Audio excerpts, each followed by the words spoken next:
This podcast is produced by Outcomes Rocket, your healthcare exclusive digital marketing agency. Outcomes Rocket exists to help healthcare organizations like yours to maximize their impact and accelerate growth. Visit outcomesrocket.com or text us at 312-224-9945.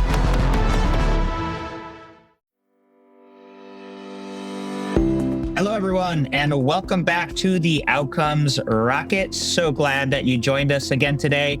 I've got the privilege of hosting an outstanding leader in healthcare. His name is Dr. Shitel Patel. He is a board-certified plastic surgeon, but also an entrepreneur, serving as the founder and CEO of AdVital.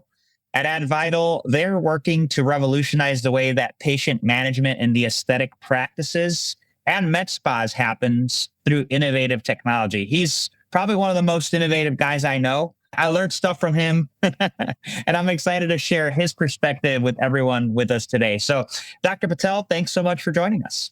Yeah, thanks all for having me on the podcast. I'm super excited to share any info to any of your listeners. And it's awesome because you're in the space, right? You're marketing to healthcare professionals so that way they can focus on patients. So it's the same kind of purpose and mission that we do. I love it. Well, you guys are doing some great things. Tell us about AdVital. What do you guys do? How's it different? And why does it matter? Yeah, so in terms of the actual software itself, I initially just built it for myself. So I'm one of those like selfish plastic surgeons. I wanted it for myself, but not really. It's like I asked all these other people to build it. There was a missing kind of piece in terms of what it does in terms of patient relationship management. So in other businesses, they use a CRM. This is just a CRM for aesthetics, specifically built by a plastic surgeon for aesthetics. So we know the ins and outs of what the psychology of what patients go through and what staff has to focus on, all the different handoffs that need to happen. And we kind of make it seamless for the entire journey so that patients get what they want and staff get what they want. It's that connection and that communication that is like nonstop because everybody wants it now in shorter and shorter time, right? And with all the bureaucracy and all the notes and the different things that you have to do in the EMRs and all the other parts, it takes up time and staff really just want to spend time with patients just like doctors do. So it's no different in any other kind of practice of medicine. And so that's what we built in this like kind of middleware to bridge the gap between communication and the electronic medical record, because that's a place where there's no patient story that exists. I love that. And we all know the electronic medical record is a pain to deal with. It's necessary. And then on the other side of things, you mentioned the CRM. It's just like another pain to deal with. And you're dealing two painful things and making it a synchronized, simple experience. What end customer do you serve in the healthcare ecosystem? You mentioned med spas and plastic surgeons, but maybe you want to chat more to them here. Yeah, so in all of aesthetics, right? Anything that's cash pay that we can do in terms of facial plastic surgeons, dermatology, oculoplastic, ophthalmology, anything that can be in that cash pay realm, we can do. Mainly we've stuck to aesthetics because that's what I know best, right? That's what I know in and out. Eventually we'll probably expand into different verticals and stuff like that. But right now, that's who we serve in terms of either single providers or multi-providers, multi-location practices that are looking to grow and scale and put these processes in place. The interesting thing is that private equity, they're coming into the space. They've been in dermatology for quite a bit of time. I think 80% or so of dermatologists are owned by private equity. Now they're coming is it up to 80% now? It's up to 80%. Wow. Holy smokes, I had no idea. I think the number is only like 15%. So they're coming in pretty significantly in the aesthetic space. And the first thing that they do is they install a CRM, right? And so once I figured out that this is the piece of the puzzle that they were looking at to improve efficiencies, it was like, how do we do this for ourselves without giving up a part of the proceeds and the other things that we do? And where are we like blind to the taxes we pay? I love that. And really love that you went there. I didn't know it was 80% for dermatology, 15% for plastics. It's always great to see the signals that the market gives you. It sounds like you've identified one that practices can leverage to up the value of their practice, up the satisfaction that they get, up the outcomes that they get for their patients. What would you say is one thing most people don't know about the problem you solve? Yeah, I think the one biggest thing that people make a mistake on, they keep on looking for the right marketing channel when if they just focus on the speed to respond to people and just did that one thing, they could probably change the entire conversion metrics of their entire practice. Wow. And so quantify that for us. Like, what does Yeah. that mean? Yeah. So right now, people want to get reached out to in less than 5 minutes, right? In terms of the personnel and all these staff, you don't really have it, right? You don't have enough bodies to do these things. Well, how do you do that right now? And that's where like some of the stuff from AI comes in place, right? AI chatbots, AI voice AI to answer these phone calls, to manage multiple conversations at one time. You're not having to multiply staff and train multiple staff, and it's working 24/7. It doesn't get sick. There's no like knowledge loss, right? There's all these other things that happen in their practice all the time, right? Somebody can get pregnant, can be out on maternity leave or paternity leave, whatever, right? And so, in terms of bridging those gaps, like now there's all these solutions that actually fit that part in terms of improving that speed to response, in terms of the conversation they need to have. There's all these things in terms of knowledge bases that we can now teach them. And we have a whole manual to say, this is exactly what patients want, and they want it on their time and they want it now. And it's like, what I mean now, it's like they wanted the last time I said now, not like now is in a couple of minutes. It's a changing game, right, of what's happening, and it's getting commercialized in a way. In terms of medicine, people have choices now.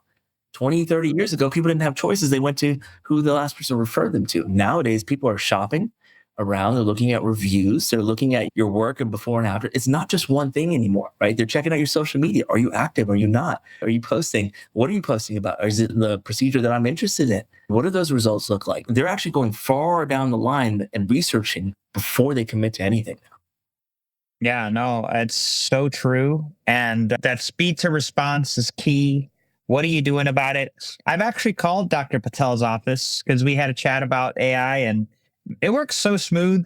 And I shot him a text. I said, Dr. Patel, how are you doing this? I'm in the process of setting mine up after my discussion with you. So thank you. And for anybody curious out there, if you are a plastic surgeon, a med spa person, running a business and you want to be more successful, Dr. Patel is a guy to talk to. So make sure you do that. We'll leave the way to get in touch with them in the show notes. So make sure you do that. Okay. So around success, right? We love to learn from successful people. What's your favorite business resource or business hack that you recommend to our listeners and why? Yeah, I think the my favorite business hack right now is get every single employee that is in your practice using AI. They will find a way to do less with AI doing more. They will find a way. They're incentivized in the right Yes, method, yes. and they will learn and they will become smarter.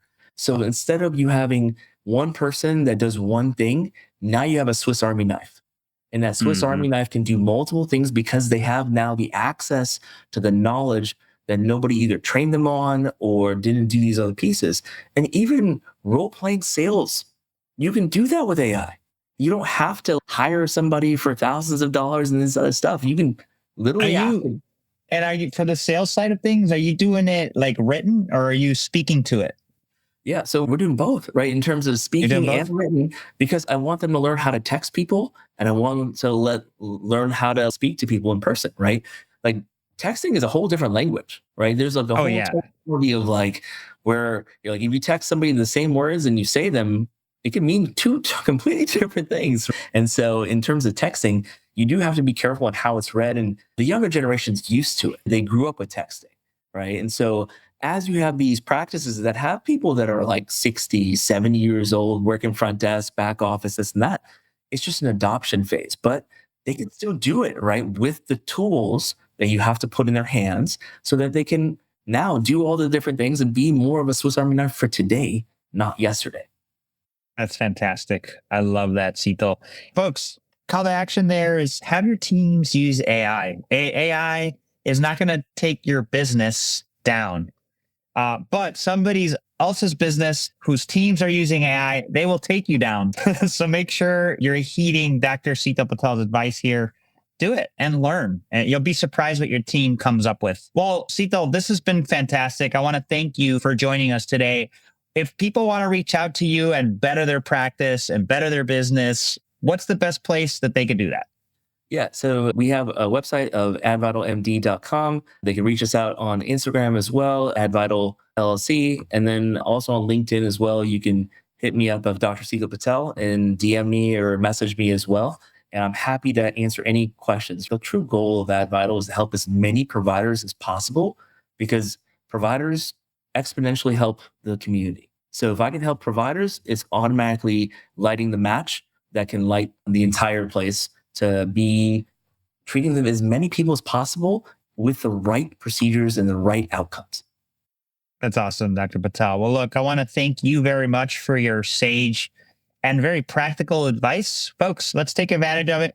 Reach out to Dr. Patel. We'll leave all of his contact information that he shared in the show notes. So check that out. Click those links, get to where you need to get in touch with him because now's your time to make a difference with these new technologies for your practice and your patients. Dr. Patel, thanks for joining us. Thanks for having me on, Saul.